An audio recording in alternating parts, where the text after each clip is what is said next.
আসলে কি কি তৈরি করতেছেন এবং কিরকম প্রাইস?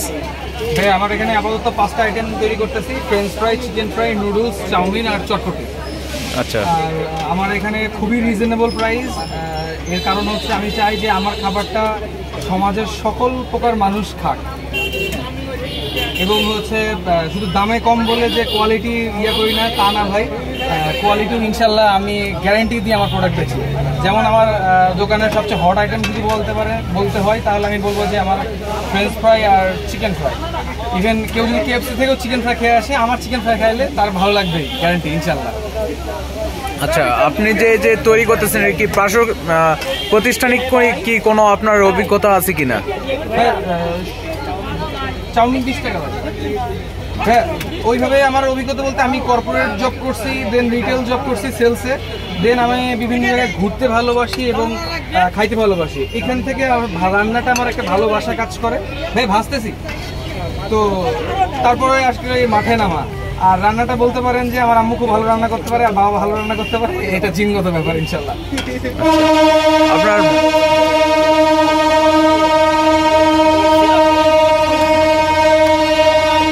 আপনার এটা নিয়ে ভবিষ্যৎ পরিকল্পনা কি? আমার ফিউচার প্ল্যান আছে, আমি এই ফুড কোর্টটা ইনশাল্লাহ আপনারা দোয়া রাখেন, আমি এই ফুড কোর্ট থেকে একটা ছোট রেস্টুরেন্ট খুলবো।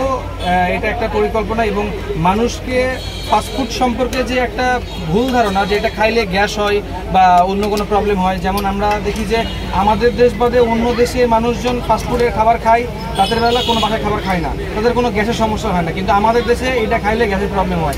এর প্রধান কারণ তারা তেলের দিকে খেয়াল রাখে না, তারপরে প্রতিদিনকার তেল প্রতিদিন চেঞ্জ করে না। আমি এই ব্যাপারগুলো নিয়ে একটু কাজ করতেছি, আমার প্রতিদিনকার তেল প্রতিদিন চেঞ্জ, এবং আমি কোনো খোলা সয়াবিন তেলও ইউজ করি না ইনশাল্লাহ। আপনারা যেই আসুন না কেন অবশ্যই দেখবেন, এবং মানে তাহলে বুঝতে পারবেন।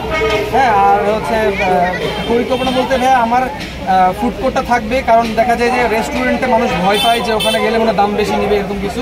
এই জন্য আমার এই ফুড কোর্টটা ইনশাল্লাহ আমি সবসময় থাকবে, পাশাপাশি রেস্টুরেন্ট থাকবে, এটাই আসলে ভাই প্ল্যান। আচ্ছা, আপনার এখানে আসতে গেলে কিভাবে আসবে? আমার এখানে একদম এটা মানে যে যেখানে থাকুক সান্তাহারে আসলে তাকে এই জায়গাটা আসতে হবে। সেটা হচ্ছে আমার দোকানটা একদম টিকিট কাউন্টার, মানে টিকিট ঘরের অপোজিটে স্টেশনের মাঝামাঝিতে। তো এইখানে যদি কেউ সান্তাহারে আসে তাহলে টিকিট কাউন্টারটা, সান্তাহারে যে রেল স্টেশনের টিকিট কাউন্টারটা এর পাশেই আমি আছি। আর গুগল ম্যাপে আমার আকাশ ফুড হাব অ্যাড করা আছে, আমাদের পেজ আছে আকাশ ফুড হাব, ইনশাল্লাহ ওখানে সব কিছু দেখতে পারবে। আমি কীভাবে কী খাবার তৈরি করি, কী ধরনের মুরগি দিয়ে চিকেন ফ্রাই করি এবং কোন পরিবেশে বাজার করি।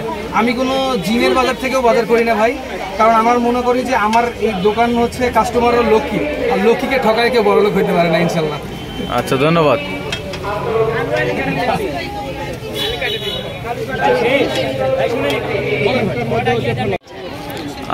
আপনি এখানে যে ফ্রেঞ্চ ফ্রাই খাইতেছেন সে জায়গা থেকে আপনার আসলে অনুভূতিটা কেমন? রেস্টুরেন্টেও তো ফ্রেঞ্চ ফ্রাই খেয়েছেন, এখন এখানে খোলা জায়গাতে ফ্রেঞ্চ ফ্রাই খাইতেছেন। ফ্রেঞ্চ ফ্রাইটা খাইছি, কিন্তু শান্তার যে ছেলেটা তৈরি করতেছে এটার একটা অসাধারণ একটা স্বাদ।